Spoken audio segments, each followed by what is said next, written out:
Hey everybody, it's Rob at Kentucky CBD Pharmacy, and I'm going to talk about something that's not being talked about with the Kentucky cannabis movement right now. Yes, we did just pass medical marijuana, and that is a very positive thing because it is a step in the right direction. Unfortunately, it is not a very big step because this is the most restrictive bill in the United States. It's very important that we get these laws right, correct, the first time. If you've ever suffered cannabis laws in Kentucky, you're going to know exactly what I'm talking about. And I'm going to tell you out loud, I've suffered these laws. I know what can happen if you're caught with cannabis in Kentucky. In 2018, I was a victim of cannabis laws within our state. Now, keep in mind, at the time, I managed a large business. I had a reputation to maintain, and I was very quiet. What I did cultivate, I was very, very cautious about because the difference in misdemeanor and felony in Kentucky is one sprout. One popped seed can cost you from a misdemeanor to decades of your life in prison within our state lines. So I was always very, very cautious to only grow 4 plants or less. And I usually only grew 3. Well, fast forward, stuff happens. Bad things went down. Somebody decided that they knew I had cannabis, so they'd use that against me, and they did. So a search warrant was issued for my home under the guise that I was a violent drug dealer with a large marijuana grow. And when they came in my home, they came in just as if it were a large marijuana grow and a violent drug dealer. I had my door beat in. I had a gun in my face. I was forced to sit there and watch them destroy my home in front of me and go through every bit of my personal belongings, top to bottom, with every comment they wanted to make in between. It's a very abrasive and traumatic situation, especially in your own home. Keep in mind, I was very specific. When I grew, I only grew a misdemeanor amount. But when these police officers came in my home, there was nothing growing. There was nothing outside. There was nothing at all being cultivated. Nothing, zero zilch, anywhere at all. So, what they did find was a small amount of marijuana that I had, which was less than an ounce. I had my papers and my grinder and, my paraphernalia, as they would charge me with later. But what they also ended up charging me with was felony cultivation of more than 5 plants. Yes, those are the charges that I faced, though I had nothing growing. These police officers came in my home, destroyed my home, traumatized me, and then lied on me. And there was no reason. Again, I was an upstanding part of the community. I worked with these same police officers to help thefts around the area. This is just part of what I've dealt with to have this business. Directly before this happened, and the reason I'm telling you this is because it's actually in the search warrant. Before this happened, I was already a cannabis activist, and I went to the judge exec of my county and I'd asked him to help pass a resolution to make it the lowest level priority within our county. So they knew I was there. He didn't think that would happen because Bible Belt area, his words. So I knew right then I wasn't getting anywhere asking for change. So at that time I went over and I went through the county clerk and I went through their office with them and I looked for city council and I went through all the rules with them, with a little book of rules they've got there, and I filed to run for office because I qualified. And before I got out of town, I was called and said, oops, we found a rule says you can't run because you don't live in this designated area. Okay, I had to write that off. It's a rule apparently, which I kind of expected, but That's just part of small towns. So I was actually arrested within a week of doing that and falsely charged with felony charges. But the funny thing is, to make sure that I never made change in that county, by running for office, they wanted to make sure whenever I was put in the paper, that I was put in the paper in the political area where all the candidates are running for office. There's my picture. Cute, aren't I? And keep in mind, I'm an upstanding part of the community at the time this is published.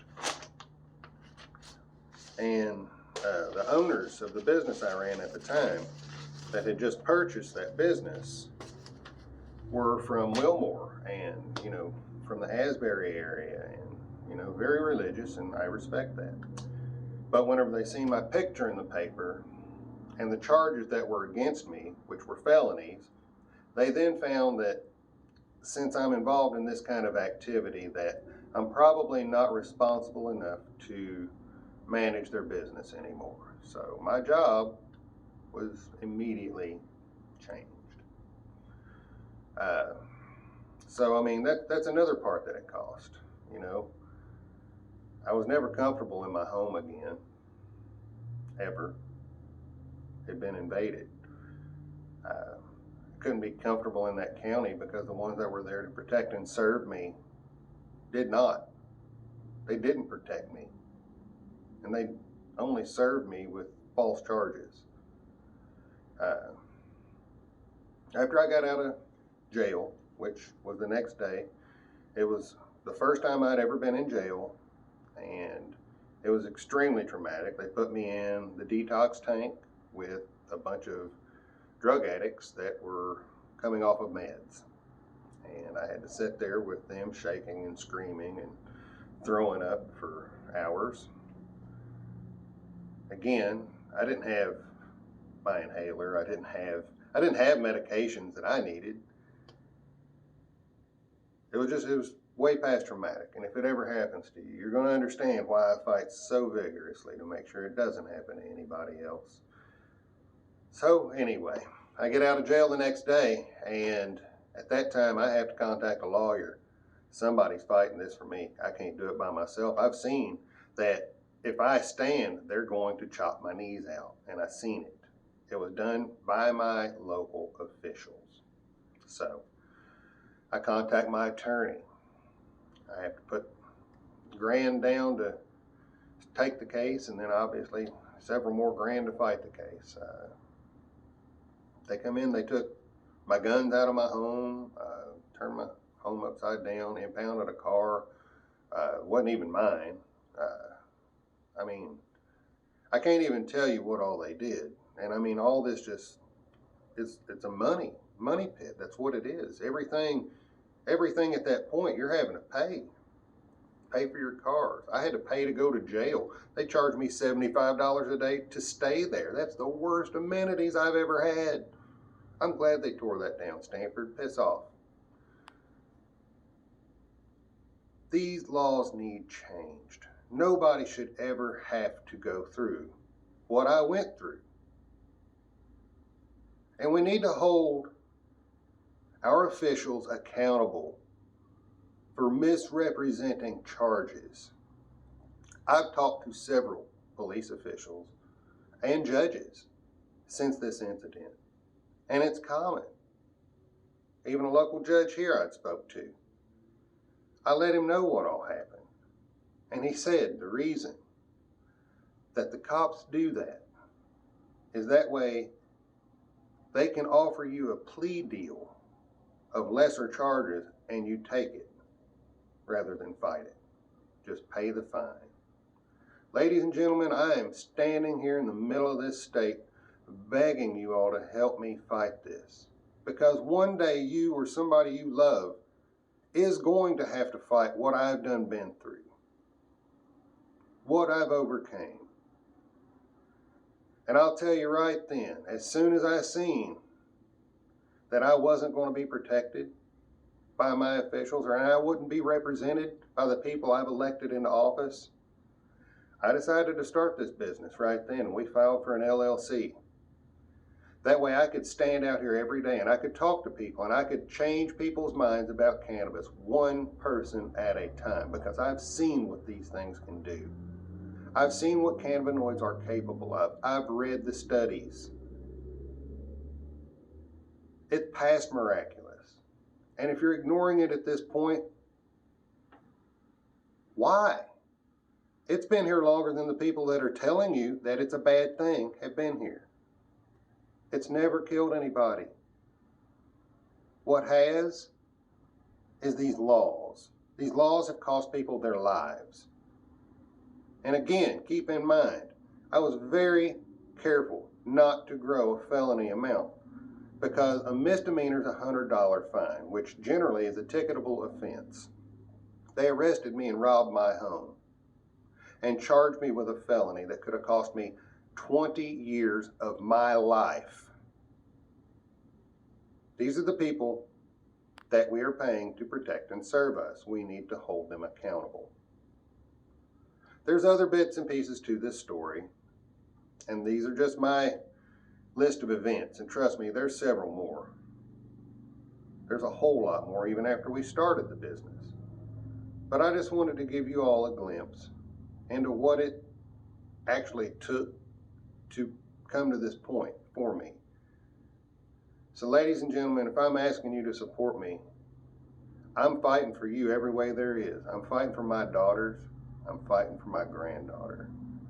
I'm fighting for your families, your elders. We can't stand here and keep asking for change. It hasn't worked for a century. We have to stand and make change ourselves. That's the only way change happens. If you like to support small businesses, I own Kentucky CBD Pharmacy and Kentucky CBD Pharmacy Danville, and we're looking to expand. If you want to be involved in a big business, get in hemp. If you want to be involved in a good business, ask me how to invest in Kentucky CBD Pharmacy.